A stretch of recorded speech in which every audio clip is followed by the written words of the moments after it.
오늘은 아주 특별한 안식일입니다.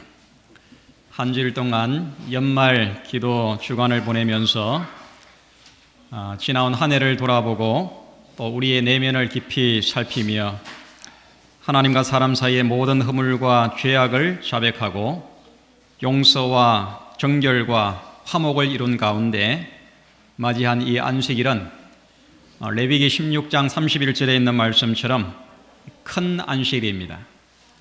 이 안식일 중에 안식일, 바로 그 안식일을 오늘 우리가 맞이했습니다. 오늘 이 안식일에 많은 분들이 또 특별한 그런 이 걸음으로 함께해 주신 우리 모든 분들 진심으로 환영합니다. 연말 기도주일은 이 구약 시대의 이 대속죄일의 의미를 되새기는 것입니다. 성경을 보시면 구약의 이 성소 봉사에서 이 가장 엄숙하고 중요한 날이 바로 유대력으로 7월 10일 이 대속죄일입니다. 왜냐하면 1년 동안의 모든 죄가 정결케 되는 날이기 때문에 그렇습니다. 이 죄가 정결하게 될 뿐만 아니라 죄가 도말되는 것입니다. 죄가 완전히 없어지는 것입니다. 지난날의 모든 허물과 죄악이 깨끗하게 되는 날, 바로 그 날이 대속죄일이었습니다. 그러므로 오늘 우리가 대속죄일을 생각하면서 연말 기도주일을 보내는 것은 대단히 중요합니다. 그런데 요즘에 우리들의 모습을 보면 연말 기도주일을 너무나도 가볍게 여기는 그런 경향이 있어서 상당히 마음이 좀 아픕니다. 여러분, 이 대속죄일의 가장 큰 의미는 바로 말 그대로 속죄입니다. 이 죄가 도말되는 것입니다. 구약 성소봉사에서의 이 대속죄일을 이 시간에 다 설명을 드릴 수는 없지만은 이 모든 예식은 무엇을 의미하는 것입니까?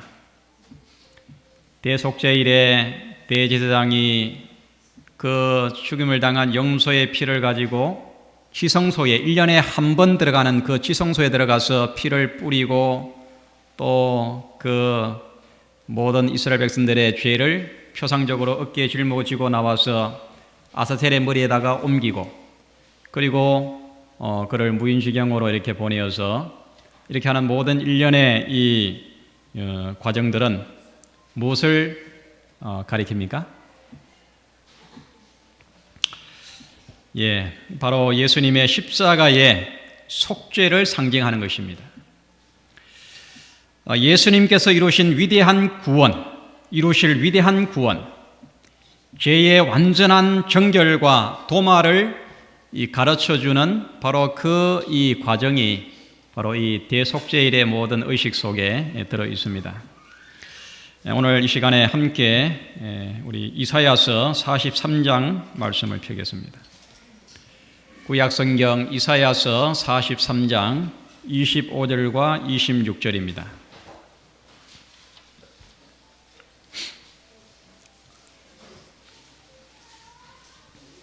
찾았습니까? 교독을 하겠습니다. 제가 25절을 읽을 때에 온 회중이 26절을 읽어주시기 바랍니다. 나 곧 나는 나를 위하여 내 허물을 도말하는 자니 내 죄를 기억지 아니하리라.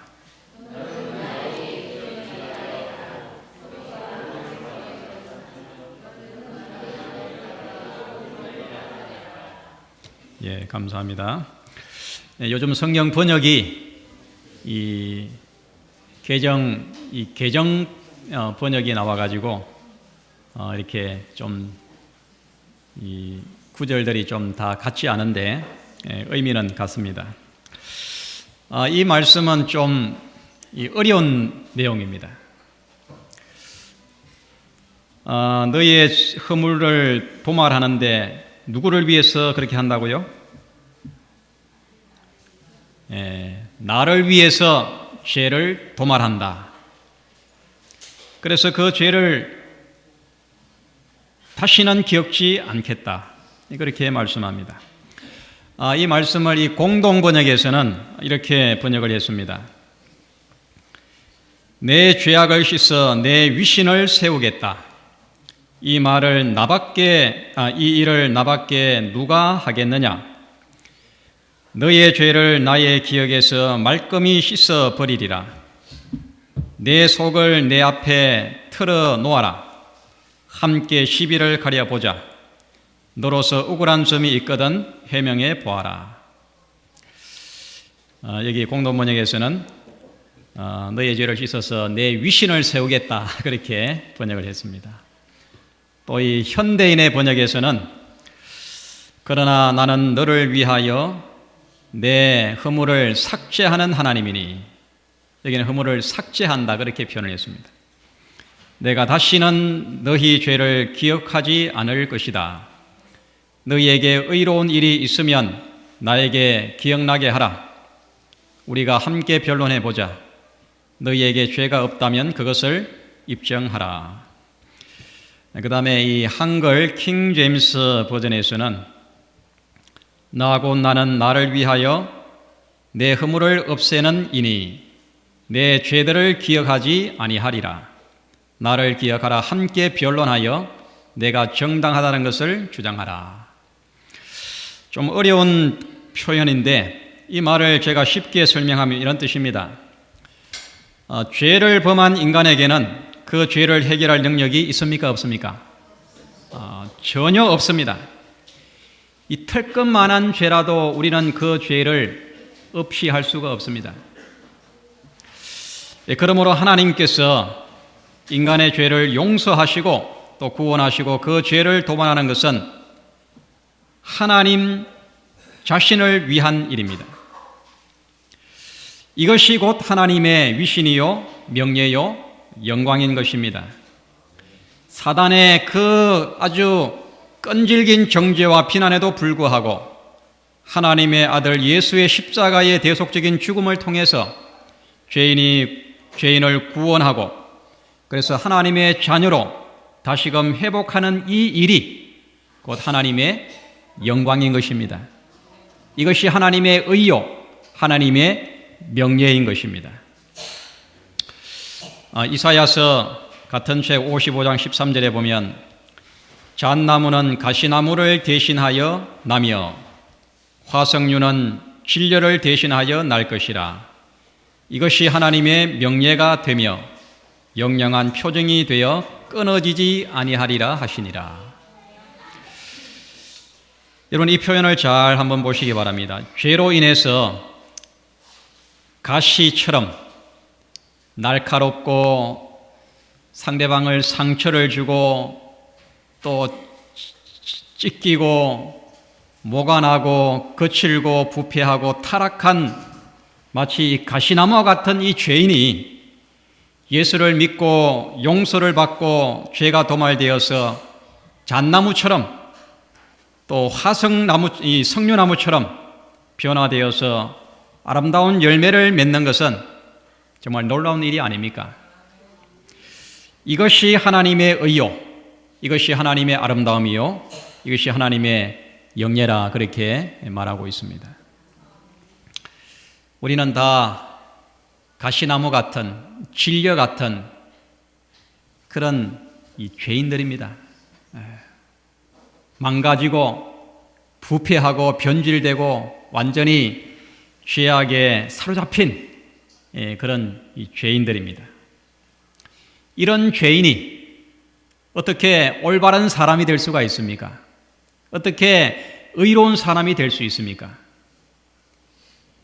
이것을 가능하게 하시는 분이 하나님이고 이것을 가능하게 함으로 하나님의 의가, 하나님의 명예가, 하나님의 영광이 온 세상에 드러나는 것입니다. 그래서 이 가랴 뽑은 기별 154페이지에 이렇게 말했습니다. 하나님의 회심시키는 능력이 교인 개인의 마음에 경험되도록 하라. 그러면 우리는 하나님의 영의 깊은 감동을 보게 될 것이다. 단지 죄에 대한 용서는 예수의 죽음의 유일한 결과가 아니다. 우리 예수님은 우리의 죄를 그냥 용서만 하는 걸로 그걸 하기 위해서 십자가를 지신 것이 아닙니다. 물론 용서가 중요하지만 그 다음에 나온 내용을 보면 그분은 죄가 옮겨지는 것뿐 아니라 인성이 회복되고 다시 아름답게 되며 그 파멸로부터 재건되어 하나님의 존전에 적합하게 되도록 하기 위하여 그 무한한 희생을 하셨다. 우리를 용서할 뿐만 아니라 우리를 변화시키고 새롭게 해서 완전히 죄가 없어지고 그래서 하나님의 그 임재 앞에 적합한 성품을 이루도록 본래 죄 없던 하나님과의 그 본래의 아름다운 상태로 회복되게 하기 위해서 예수님께서 십자가를 지시고 우리를 대신해서 돌아가셨습니다. 이 모든 것들을 우리들에게 보여주는 어떤 이 표상적인 그런 구약의 그 의식이 바로 성소 제도에서 드려졌던 이런 제사들입니다.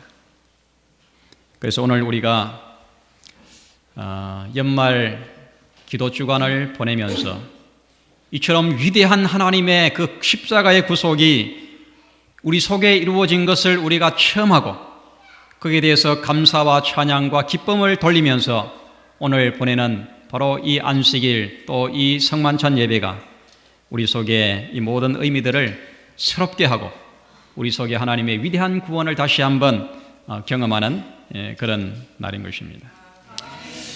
이제 하나님께서 예수님의 십자가를 통하여 이루신 이 위대하고 놀라운 십자가의 구속과 속죄와 회복을 생각하시면서 세종 예식과 또 성만찬에 임하게 되기를 바랍니다. 우리 속에서 죄의 그 깊은 뿌리까지 뽑아내시고 하나님의 온전한 사람으로 거듭나서 새로운 생애를 살게 하시는 하나님의 그 놀라운 능력, 구원의 능력, 회복의 능력을 마음에 다시 한번 확신하게 되기를 바랍니다. 우리 재림교회에는 크게 두 가지 예식이 있습니다. 하나는 침예식이고 하나는 성만찬 예식입니다. 우리가 지난주에 우리 이 손성인 형제가 침례를 받았는데 이 침례식은 예수님을 마음에 영접하고 이제 교회에 입교해서 성도가 되는 예식이고 성만찬 예식은 이 교회 생활을 침례를 받고 이미 교회 생활을 하는 성도가 1년에 몇 차례 저희 교회는 통상적으로 봄에 한번 하고 연말에 이렇게 하는데 성도가 행하는 예식이 바로 이 성만찬 예식입니다. 이 침례식은 구약에서 이스라엘 백성이 하나님의 백성이 되는 표로서 그들이 받았던 이 할례가 신약에 와서 침례가 된 것이고 또 성만찬 예식은 구약의 이스라엘 백성들이 애굽에서 노예 생활을 하다가 그들이 이 유월절 예식을 통해 가지고 그들이 구원받은 것을 기념하는 그 기념 예식을 예수님께서 최후의 만찬을 드시면서 이제 제정하신 바로 이 성만찬 예배가 된 것입니다. 그래서 이제 오늘 우리가 세종 예식과 이제 성만찬 예식을 거행할 때에 이 놀라운 깊은 구속사적인 의미를 생각하시면서 이 예배에 참여하게 될 때에 다시금 우리 속에 하나님의 그 놀라운 사랑과 또 예수님의 십자가의 구속의 깊은 이 감동이 우리 속에 다시 회복이 될 것입니다. 이제 먼저 세종 예식을 거행하겠습니다.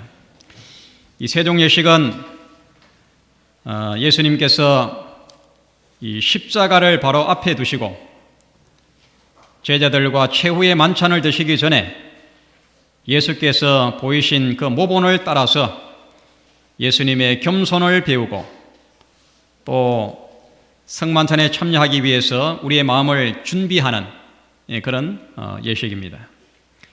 예수의 겸손과 섬김과 봉사를 우리도 배워서 그렇게 내가 이 땅을 생애하기로 마음에 결심하는 그런 예식이 바로 이 세종 예식입니다. 네, 그래서 여러분 이제 세종 예식을 거행할 때에 가능하면 뭐 가족들끼리 하셔도 되고 또 평소에 서로 이렇게 교류가 없었던 분들과 이렇게 서로 짝을 지어서 하셔도 되고 여러분 꼭 이렇게 두 분씩 짝을 지어서 이렇게 발을 씻겨주면서 또 기도하고 그 씻겨주면서 우리 형제의 가장 아래까지 내려가서 우리의 마음을 겸비케 하고 정말 형제를 예수의 사랑으로 존중하고 아끼고 그리고 섬기고 봉사하는 그런 예수님의 삶과 사역을 이 예식을 통해서 꼭 배우게 되기를 바랍니다. 이제 함께 기도하겠습니다. 아버지 하나님, 오늘 이처럼 복된 안식일을 주셔서 참으로 감사합니다. 이제 대속죄일의 그 놀라운 죄의 도말의 그 경험이 오늘 우리의 이 예식을 통해서 체험될 수 있도록 도와주시옵소서. 우리를 십자가의 피로 용서하셨을 뿐만 아니라 우리 속의 모든 죄악의 뿌리를 완전히 뽑아주시고 죄와 분리되는 삶을 살게 하시고 우리 죄를 궁극적으로는 전혀 죄짓지 않은 그런 완전한 모습으로 본래의 창조의 모습으로 영광스럽게 회복하실 그날의 영광을 우리가 미리 내다보면서 오늘 이 예배를 통해서 하나님의 놀라운 사랑과 구속사적인 그 완성의 영광을 우리가 미리 체험할 수 있도록 도와주시옵소서. 이제 세종 예식을 거행하겠습니다. 예수님께서 친히 때 묻은 제자들의 발을 씻기셨던 그 겸손과 섬김과 봉사를 우리도 배워서 우리가 이 땅의 삶을 다하기까지 그렇게 예수님처럼 봉사하는 생애가 되게 하여 주시옵소서. 우리 주 예수 그리스도의 이름으로 기도하옵나이다. 아멘.